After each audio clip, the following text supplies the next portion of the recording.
Welcome back to Cancer Buzz. I'm your host, Summer Johnson. Cancer Buzz is in Washington, D.C. this week to cover the ACCC 51st Annual Business Meeting and Cancer Center Business Summit, or as it's lovingly called, AMCCBS. That's a mouthful. It's something the staff and attendees look forward to each year. AMCCBS has a bit of a patient advocacy and policy focus as well. We're, of course, here in D.C. We had ACCC members on Capitol Hill yesterday speaking to members of Congress. Our guest was on the Hill yesterday as well. We're here with Dr. Wade Swenson. He's the medical director at Lakewood Health System in Staples, Minnesota. Dr. Swenson, it's great to see you. Yes, thank you. Thank you for having me. How did yesterday go? Yesterday was great. Besides getting a lack of sleep, getting a late flight from Delta into D.C., otherwise it went really well. We had 7 meetings with legislators. We were matched with the Iowa contingent, and so we met Senator Joni Ernst in person, and we had a lot of good discussions with the legislative aides. Fantastic. I bet it was a busy day. It was a busy day, yes. You're presenting a policy talk today at AMCCBS titled Leading Policy Change at the State Level. What do you hope that attendees take away from that presentation? I think as oncologists, we really don't utilize our voices in the advocacy space. And I feel like there's a lot of potential, and it's not a high bar. It's something that we can all do. We should all know our legislators. And I've had some success bringing some colleagues into the advocacy space, and it's been a really good experience. I think that we have a really important story to tell. We're telling our patients' stories, and that carries a lot of weight with legislators. And so I really would encourage people to engage in the advocacy space more. You work with the Minnesota Society of Clinical Oncology, called MISCO, or maybe other variations of that. How and why did you get involved with that organization? I serve on their policy committee, and it's really been a rewarding experience for me. We have had good conversations with legislators about important issues for oncologists in Minnesota and patients in Minnesota.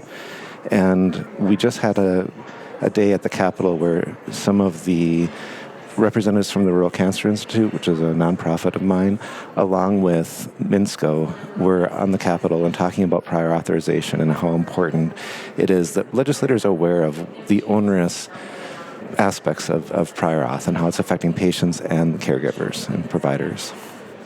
What are some of the ways that MINSCO has contributed to state-level policy change? Primarily through interactions with legislators, primarily through telling stories. We were on the Hill last year, and we talked about prior authorization, we talked about copay accumulators, we talked about telehealth access, and some of the other important issues that we're facing on a daily basis. And so having those dialogues with legislators and having them understand where we're coming from, that was really interesting yesterday on Capitol Hill, talking to some of the legislators about some of the issues, and they just hadn't heard this perspective before. So we're really not doing our job if we're not telling the stories of our patients and their fellow providers. How do you think devoting what is, I'm sure, very limited free time to volunteering for advocacy, how do you think that impacts your ability to care for your patients?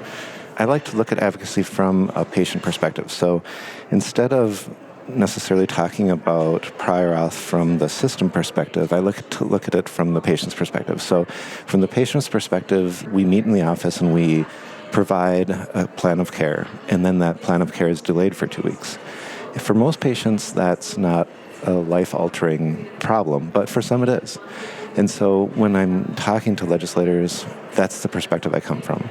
And it's really advocating for those patients. So I think, there is limited free time to do this, but it doesn't take much time. We go to the Capitol once a year, and we come to D.C. in situations like this with ACCC, and it's really an opportunity to tell a patient. I feel really privileged to be in this position to be able to share this story, so I feel like it's an important role for all oncologists to consider.